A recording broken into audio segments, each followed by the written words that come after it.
back to Sprague River Homestead. So today we're going to talk a little bit about the steps involved with bringing a new rabbit back into your farm. I've been getting a lot of messages about stuff and either people having transition issues, getting a rabbit brought in, or just the nervous kind of fluster that you get when you're bringing home your very first rabbits, wondering what they need to have to be ready. So the very first thing I'm going to say about bringing home a new rabbit, before you even bring the rabbit home, you need to have your spot ready for them. If you've never had rabbits, you might be putting them straight out into your hutches or cages. If you already have an existing herd, this means that you need to have your quarantine ready. Your quarantine cage, hutch, whatever it is that you're using, needs to be prepared. You don't want to bring an animal home in their carrier and leave them for a half a day or 2 days while you scramble to get things done. I know we all get excited about stuff, and I'm guilty. I've brought stuff home before I was really ready for it. But take the time to really be prepared and have the cage ready or the hutch or whatever it is that you're going to be using ready, sanitized, and there, when the animal arrives. Part of that is also making sure that you have feed. I've seen that before where people come in and buy a rabbit from me on a Saturday, ask what I'm feeding, and then say, well, feed store is closed. You're giving me transition feed, so I'll just try and make it till Monday. Try and do that on the front end, because sometimes what happens is a feed store is sold out. Maybe you can't get the feed that that the breeder has been feeding, or if you want to make a change, that's fine. But you need to be prepared and know exactly what you're going to be feeding when they arrive there. So have your feed on hand beforehand. The other thing is make sure you have lots of hay, and we'll talk about that in a minute. But, I'm not a big fan of feeding hay for a whole bunch of reasons. We've talked about it in nutritional videos before. But when you first bring rabbits home, hay is a critical part of the transition period of getting them used to everything, making a feed change, and just keeping that gut active and moving. So absolutely you need to make sure that you've got hay on hand as well. All right, now when you go to get the rabbit, you want to make sure that you have the appropriate things to carry them in. Rabbit carriers are always preferred. I know for a lot of people that are just backyard meat breeding, you maybe don't have one. Cat carriers are also a good option. The big thing is don't bring a huge, large dog kennel if you can at all avoid it. And chicken cages drive me crazy. You also want to make sure that the cage fits the rabbit. You also don't want to plan to bring multiple rabbits home in one cage unless you've already talked to the breeder and they've said, yeah, okay, these rabbits have been in together. It's fine. Don't assume that they're going to ride home together because, oh, well, they're girls or whatever. Does can be just as territorial as bucks, so you want to make sure that they have their own space.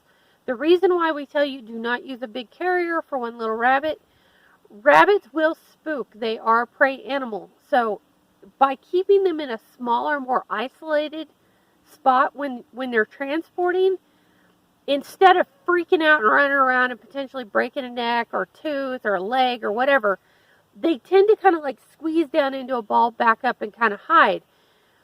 This is preferable, and you're more likely to get a rabbit home without hurting it.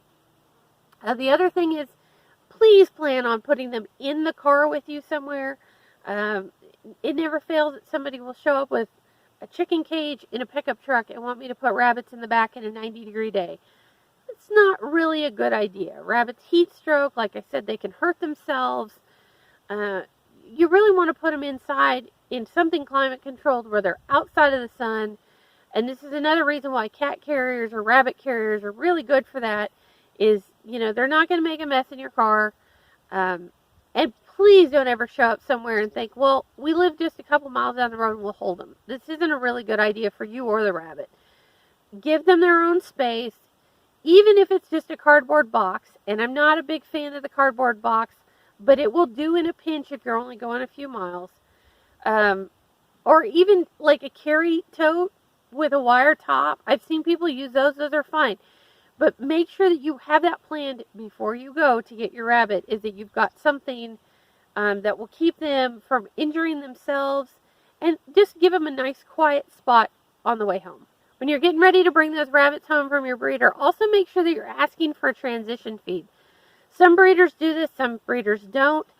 I'm always kind of a mixed bag on it. On juniors, I absolutely make sure we've got transition feed. On adults, not so much, especially my Americans, which seem to be like tanks. They don't really seem to care a whole lot about food transitions.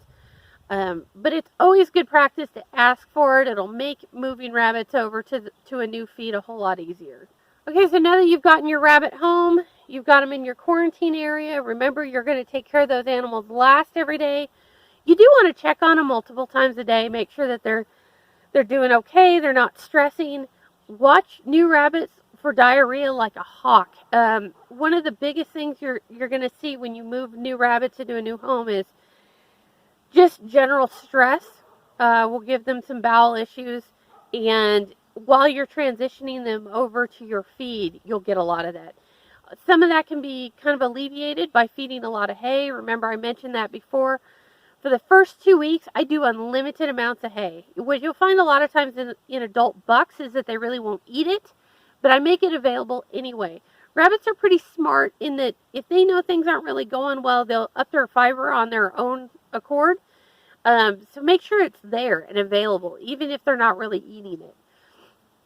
Then what you're going to do is you're going to make sure that you are, for the first 2 days, if your breeder gave you enough, I try and just feed the feed that they're giving you, and then start kind of working yours in for a couple of days. And it should take about a week to transition them all the way over to your feed. If at any point they seem to have some kind of digestive issues with the change, pull all the feed and stop and just keep feeding your grass hay. You want to avoid any treats, greens, that kind of thing, unless you get into a situation where they stop eating. Then that's a whole nother thing and something we've talked about in other videos. But otherwise, minimize and alleviate the treats entirely. What you want to do is get them moved onto your feed without a whole lot of stuff going on. On top of that, no handling for at least 7 to 14 days. And I know a lot of people get excited, especially if it's your first rabbits, and they want to rush in there and mess with them. It's not really a good idea. It causes a lot of stress, and you're more likely to get those digestive issues. The other thing is you might get things like fear responses, like scratching and biting, that once they start doing it in response to a person, it's harder to break that. So no handling at all for 7 to 14 days. Like I said, if it's a diarrhea issue, if you need to get them out to clean, that's a whole different thing. But you shouldn't be cuddling and, posing and messing with them a whole lot while you're trying to get them situated. So the last thing is, while you're in this quarantine, don't be breeding them. I cannot tell you the number of times that people will take a rabbit home and immediately stick it in with a buck and try and breed it. Or take a buck home and stick a doe in there. Quarantine is critical. Do not do this to yourself. Wait 30 days. Let the rabbit situate itself.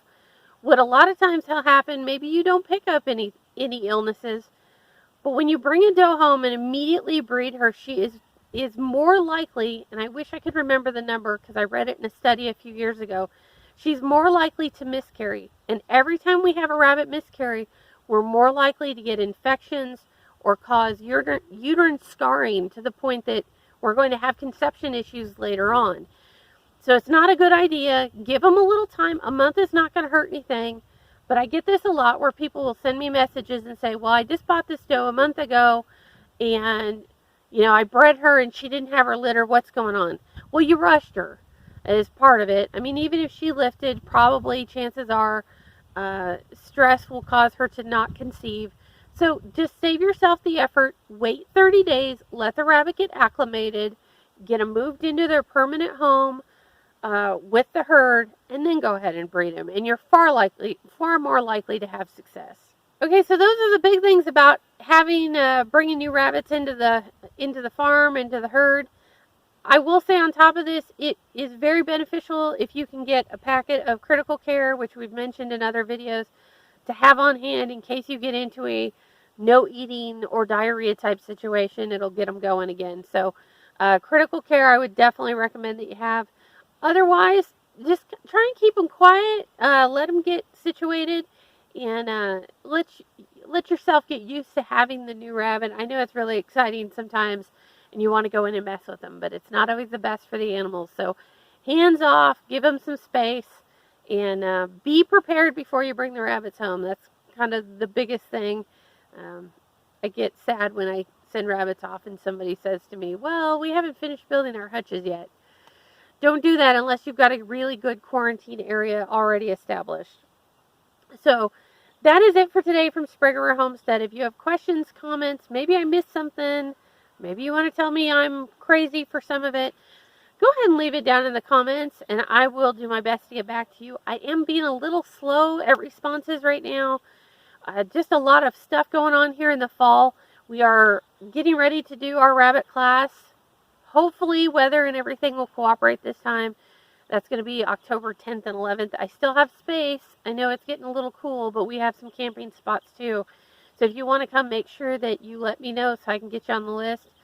The big thing is I'm going to have handouts, so I want to make sure that I've got plenty of handouts. So I'm going to kind of do a cutoff probably 4 or 5 days before class so I can make sure that I've got all my stuff together. So that is it for today. Happy homesteading, and we'll see you next time.